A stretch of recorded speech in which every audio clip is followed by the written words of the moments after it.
اچھا جی، السلام علیکم بچوں۔ آج ہم جو ہے کتاب دھنک میں موجود پیج نمبر 3 پر نعت پڑھیں گے، ٹھیک ہے۔ اچھا، اگر آپ میں سے کسی کے پاس بک نہیں ہے تو وہ فی الحال تو اس جو میں نے تصویر بھیجی ہے اس میں سے ہی دیکھ کے پڑھ لیں، لیکن پلیز آپ لوگ اپنی اپنی بکس کا بھی ارینجمنٹ کر لیجئے، اب لے لیجئے، ٹھیک ہے۔ تو شروع کرتے ہیں۔ شیریں ہے کیا سلیقہ گفتار آپ کا، جس کو بھی دیکھو وہ ہے طلبگار آپ کا، صلی اللہ علیہ وسلم۔ شاعر کہہ رہے ہیں کہ حضور اکرم صلی اللہ علیہ وسلم کا بات کرنے کا طریقہ، سلیقہ گفتار یعنی بات کرنے کا جو طریقہ ہے، گفتگو کا جو انداز ہے، وہ کس قدر شیریں ہے، یعنی کہ میٹھا ہے، یعنی کہ ایسا ہے کہ آپ کی بات سننے کو دل چاہتا ہے۔ جس کو بھی دیکھو وہ ہے طلبگار آپ کا، اور لوگ جو ہے وہ ذوق در ذوق آپ کی بات سنتے ہیں، محبت سے آپ کی بات جب آپ بات کر رہے ہوتے ہیں تو آپ کی محبت میں گرفتار ہو جاتے ہیں، اور ان کا دل چاہنے لگتا ہے کہ آپ صلی اللہ علیہ وسلم کی باتیں سنیں اور سنتے چلے جائیں۔ مرنے سے پہلے دل میں تمنا میری بھی ہے، آنکھوں سے اپنی دیکھوں میں دربار آپ کا۔ شاعر کہہ رہے ہیں کہ میری بھی مرنے سے پہلے دعا ہے، تمنا ہے، خواہش ہے کہ میں بھی آپ صلی اللہ علیہ وسلم کے روضے پر حاضر ہوں اور آپ صلی اللہ علیہ وسلم کا روضہ مبارک دیکھ سکوں، جو کہ مدینہ منورہ میں ہے۔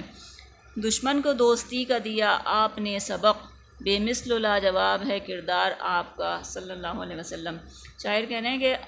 اب یہاں پہ حضور صلی اللہ علیہ وسلم کی ایک اور خصوصیت خوبی بیان کر رہے ہیں کہ آپ صلی اللہ علیہ وسلم کا اخلاق کیسے تھے۔ آپ صلی اللہ علیہ وسلم کے اخلاق یہ تھے کہ آپ جو ہے وہ اپنوں سے صرف مسلمانوں سے ہی دوستی اور پیار و محبت کا جو ہے وہ رویہ نہیں رکھتے تھے، حسن سلوک نہیں کرتے تھے، بلکہ دشمنوں سے بھی حسن سلوک کا درس دیتے تھے، اور کر کے دکھایا کہ دشمنوں سے بھی کس طرح سے پیار سے، محبت سے، اچھے طریقے سے بات کی جا سکتی ہے۔ بہت سارے لوگ جو ایمان نہیں لا رہے تھے وہ حضور اکرم صلی اللہ علیہ وسلم کے اچھے رویے، اچھے اخلاق کی وجہ سے مسلمان ہو گئے، ٹھیک ہے۔ تو دشمن کو دوستی کا دیا آپ نے سبق، بے مثل و لاجواب ہے کردار آپ کا۔ حضور صلی اللہ علیہ وسلم کی ہمارے لیے یہ تعلیم ہے کہ ہمیں چاہے کیسے بھی لوگ ہوں، ہمارے ساتھ دشمنی کا رویہ رکھیں یا جو بھی کریں، ہمیں کبھی کسی کا برا نہیں سوچنا چاہیے، چاہے کوئی ہمارے بارے میں کچھ بھی سوچ رہا ہو، اور بلکہ ایسا کرنا چاہیے کہ ہم اس کے ساتھ لوگ کتنا بھی برا سوچیں لیکن ہمیں ان کے ساتھ اچھا ہی رویہ رکھنا چاہیے، تاکہ ہو سکتا ہے کہ ہمارے اخلاق کی وجہ سے وہ دین کی طرف آ جائے اور ہم سے بھی محبت کرنے لگے، دین سے محبت کرنے لگے، اور ہماری اور اس کی دوستی ہو جائے، معاملات جو بگڑ گئے ہیں وہ دوبارہ سے درست ہو جائیں، ٹھیک ہے۔ کھانے کو کچھ نہیں ہے مگر سب کا ہے خیال، کیا خوب ہے یہ جذبہ ایثار آپ کا، صلی اللہ علیہ وسلم۔ اچھا، ہم سب نے یہ بات جو ہے وہ کئی دفعہ یہ واقعات سنے بھی ہیں، کہ پڑھے بھی ہیں کہ حضور اکرم صلی اللہ علیہ وسلم اور اس وقت کے جو صحابہ کرام تھے آپ صلی اللہ علیہ وسلم کے، تو ان کے پاس کھانے پینے کو بہت زیادہ کچھ نہیں ہوا کرتا تھا، اور بہت ہی فقر و فاقہ کی زندگی گزاری آپ لوگوں نے۔ لیکن کیا ہے، حضور اکرم صلی اللہ علیہ وسلم کے گھر والے جو ہے خود بھی، اور آپ صلی اللہ علیہ وسلم خود بھی، اتنا جو ہے وہ قربانی کا جذبہ آپ لوگوں کے اندر اتنا زیادہ تھا کہ اپنے کھانے کو نہیں ہے لیکن دوسروں کی فکر ہوتی تھی، ان کے لیے جو ہے وہ قربانی کا جذبہ رکھتے تھے۔ اب اگر کہیں سے کوئی کسی وقت تحفہ آیا ہے پڑوس میں سے کہ بھئی دودھ آ گیا، کھجوریں آ گئیں، یا کسی نے روٹی بھیج دی، کھانا بھیج دیا، تو کیا ہوتا تھا، فکر ہوتی تھی اپنے دوسرے پڑوسی کی یا فلاں بندے کی کہ بھئی ان کو دے آؤ، انہوں نے پتہ نہیں کتنے وقت سے نہیں کھایا، ہم تو ابھی بھی برداشت کر لیں گے، یا یہ کہ تھوڑا خود رکھا، تھوڑا جو ہے وہ اللہ کی راہ میں صدقہ کر دیا۔ اور بعض اوقات یہ بھی ہوتا تھا کہ 2 روٹی ہے گھر میں اور کھانے والے افراد زیادہ ہیں، کیونکہ حضور صلی اللہ علیہ وسلم کے گھر میں جو ہے وہ آپ کی ازواج ہوتی تھیں، اور ان کے علاوہ جو خادمائیں ہوتی تھیں یا خادم ہوتے تھے اس وقت میں وہ بھی ہوتے تھے، تو ظاہر ہے کہ جو خود کھانا ہے وہی اپنے خادم کو بھی کھلانا ہے، ٹھیک ہے، غلام کو بھی کھلانا ہے ہوتا تھا، تو سب کے یہ کچھ نہ کچھ رکھتے تھے اور سب مل کے کھایا کرتے تھے۔ یہ نہیں کہ سب نے کھا لیا اور جو نوکر ہیں وہ ایسے ہی بیٹھے ہیں، ایسا نہیں ہوتا تھا، تقسیم ہوتا تھا سب میں برابر سے۔ اور بعض دفعہ یہ ہوتا تھا کہ 2 روٹی ہے کھانے کے لیے، اور جناب سوالی آ گیا، اس نے جو ہے وہ سوال کر دیا، فقیر آ گیا، تو ایسی صورت میں پورا کا پورا کھانا اٹھا کر بھی اس کو دے دیا جاتا تھا اللہ کی راہ میں، کہ یہ زیادہ شاید ضرورت مند ہے، اس کو دے دو اللہ کی راہ میں، تو ہمیں اللہ تعالیٰ راضی ہو جائے، ہمیں اس سے زیادہ نہیں چاہیے۔ تو کھانے کو کچھ نہیں ہے مگر سب کا ہے خیال، پڑوسیوں کا بھی خیال ہوتا تھا، دوست احباب کا بھی خیال ہوتا تھا کہ اگر کسی کا معلوم ہے کہ بھئی ان کے گھر میں بہت دنوں سے چولہا نہیں جلا، انہوں نے نہیں کھایا، بھوک سے برا حال ہے ان کا، تو وہاں بھیج دیا تحفہ، یا اگر کوئی مانگنے آ گیا تو اس کو دے دیا۔ یہ بھی کیا خوب ہے یہ جذبہ ایثار آپ کا، حضور صلی اللہ علیہ وسلم نے اپنے عمل سے، اپنے اخلاق سے ہمیں جذبہ ایثار یعنی جذبہ قربانی بھی سکھایا، ٹھیک ہے۔ ذیغم پہ بھی نگاہ کرم ڈالیے حضور صلی اللہ علیہ وسلم، یہ بھی ایک امتی ہے گناہ گار آپ کا۔ ذیغم کون ہے؟ یہ جناب نعت جو ہے وہ کس نے کہی ہے؟ ذیغم حمیدی صاحب نے کہی ہے، اور انہوں نے یہاں پہ اپنا تخلص آخری شعر میں جو ہے وہ استعمال کیا ہے کہ حضور صلی اللہ علیہ وسلم سے ریکویسٹ کر رہے ہیں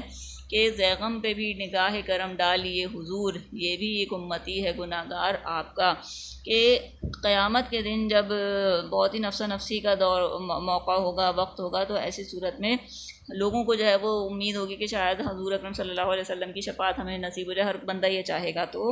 وہ عقیدت، محبت، احترام سے کہہ رہے ہیں کہ میں بھی آپ کا امتی ہوں، مجھے نہ بھولیے گا، مجھے بھی یاد رکھیے گا، اس وقت میں میری بھی شفاعت کروا دیجیے گا، کیونکہ ویسے تو میں بہت گناہ گار ہوں، مجھے بہت مشکل لگتا ہے کہ میں اپنے اعمال کی وجہ سے جنت میں جا سکوں، ہاں لیکن اگر آپ سفارش کر دیں گے تو انشاءاللہ امید ہے کہ میرا بھی بیڑا پار ہو جائے گا۔ تو یہاں پہ ایک اچھے پیرائے میں ایک ریکویسٹ انہوں نے جو وہ کی ہے حضور صلی اللہ علیہ وسلم سے۔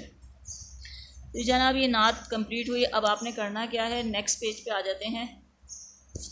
نیکسٹ پیج پہ دیکھیے یہاں پہ انہوں نے یہاں پہ الفاظ معنی دیے ہوئے ہیں، آپ کو اسی طرح سے الفاظ کو درست معنی سے ملائیے۔ آپ کیا کریں گے؟ الفاظ اور معنی کا جیسے کالم کاپی میں بناتے ہیں ویسے ہی بنائیں گے، ایک طرف سارے الفاظ اتاریں گے، شیریں، سلیقہ گفتار، طلبگار، بے مثل، جذبہ ایثار، نگاہ کرم، ٹھیک ہے، یہ سب اتاریں گے، اور پھر اس کے آگے معنی میں جو صحیح معنی جس کے بنتے ہیں، یہاں تو ایبرپٹ لکھے ہیں نا، اوپر نیچے کر کے لکھے ہوئے انہوں نے، آپ شیریں کے معنی کیا ہوتے ہیں؟ میٹھا، تو شیریں کے آگے میٹھا ہی لکھیں گے۔ سلیقہ گفتار کے معنی کیا ہوتے ہیں؟ گفتگو یا بولنے کا سلیقہ، تو اس کے معنی اس کے سامنے لکھیں گے، اس طرح سے کر کے الفاظ معنی لکھ لیجیے گا تمام الفاظ کے، جو کہ میں نے ابھی نظم کی تشریح میں آپ کو بتائے بھی تھے ایکسپلین کرتے ہوئے کہ بے مثل کا مطلب کیا ہوتا ہے؟ جس کی مثال نہ ملے، جذبہ ایثار قربانی کا جذبہ، اور اسی طرح سے نگاہ کرم مہربانی کی نگاہ، طلبگار مانگنے والا، چاہنے والا، ٹھیک ہے، تو یہ الفاظ معنی کر لیجیے گا۔ اس کے بعد ہے کہ اس نعت میں حضور اکرم صلی اللہ علیہ وسلم کی جن خوبیوں کا ذکر ہے ان میں سے کوئی دو تحریر کیجیے، تو جواب کیا ہوگا آپ کا کہ اس نعت میں حضور صلی اللہ علیہ وسلم کی ان خوبیوں کا ذکر ہے۔ کون سی دو خوبیوں کا ذکر ہے وہ آپ اس کے اندر بتا دیجیے گا، کون کون سی ہیں بھائی ذرا بتا دیجیے۔ تو ایک تو یہ کہ شیریں گفتار، سلیقہ گفتار بہت اچھا تھا، شیریں گفتار تھے آپ، ٹھیک ہے، بہت پیار اور محبت سے گفتگو فرمایا کرتے تھے۔ اس کے علاوہ کیا تھا بھائی؟ جذبہ ایثار کے بارے میں بتایا گیا کہ حضور اکرم صلی اللہ علیہ وسلم کے اندر جذبہ ایثار بے انتہا تھا، ٹھیک ہے، اور اس کے علاوہ کیا بتا رہے ہیں کہ دوستی کا سبب جو ہے وہ دشمنوں کو دیا کرتے تھے، دشمنوں سے بھی اچھی اور بھلائی کی بات کیا کرتے تھے، رحم کا معاملہ کیا کرتے تھے، تو یہ ساری چیزیں اس کے اندر آئیں گی۔ تو ان میں سے کوئی سی دو خوبیاں آپ لکھ سکتے ہیں، ویسے تو حضور صلی اللہ علیہ وسلم کی خوبیاں بھی بے شمار ہیں۔ آگے چلتے ہیں، نیکسٹ کیا ہوا انہوں نے، شاعر نے اپنی دلی تمنا کا ذکر جس شعر میں کیا ہے وہ شعر تحریر کیجیے۔ کون سے شعر میں حضور صلی اللہ علیہ وسلم سے انہوں نے اپنی دلی تمنا کا ذکر کیا ہے وہ آپ بتا دیجئے، کون سا ہے بھائی؟ مرنے سے پہلے دل میں تمنا میری بھی ہے، آنکھوں سے اپنی دیکھوں میں دربار آپ کا، ایک تمنا یہ بھی ہے، اور ایک تمنا ان کی نیچے بھی دی ہوئی ہے کہ ذیغم پہ بھی نگاہ کرم ڈالیے حضور، یہ بھی ایک امتی ہے گناہ گار آپ کا۔ تو یہاں پہ شاعر جو ہے وہ ایک طرح سے اظہار کر رہے ہیں، سوال کر رہے ہیں کہ بھئی میرا بھی خیال کر لیجیے گا روز محشر۔ اس کے بعد تو ان میں سے کوئی بھی شعر آپ لکھ سکتے ہیں۔ درج ذیل شعر کی تشریح کیجیے، کھانے کو کچھ نہیں ہے مگر سب کا ہے خیال، کیا خوب ہے یہ جذبہ ایثار آپ کا۔ اس شعر کی تشریح آپ نے کرنی ہے، اپنے طور پہ خود سے کر کے بھیجیے گا، پھر اس میں جو کمی ہوگی یا جو اصلاح کرنی ہوگی وہ میں آپ کو بتا دوں گی انشاءاللہ، ٹھیک ہے، اس حساب سے۔ یہ بتا اس لیے نہیں رہی ہوں مزید تفصیل کہ جس لیول پہ اب آپ لوگ ہیں تو آپ کو تشریح کرنا آنا چاہیے، تو اپنے طور پہ کوشش کیجیے، پھر اس کے بعد ہم آپ کو بتائیں گے کہ اس کی تشریح کیسے کی جا سکتی ہے مزید اچھے طریقے سے، ٹھیک ہے بیٹا۔ تو یہ کام آپ نے جو ہے وہ کر کے دینا ہے مجھے، 2 دن میں ہو جائے گا میرا خیال ہے کہ آپ نے اچھا نعت پڑھنی بھی ہے اور اس کے الفاظ معنی بھی کرنے ہیں، سوال جواب بھی کرنے ہیں۔ آج اور کل کا ٹائم ہے آپ کے پاس، پرسوں جو ہے پھر انشاءاللہ ہم نیا ٹاپک کریں گے، ٹھیک ہے جی، اوکے، اللہ حافظ۔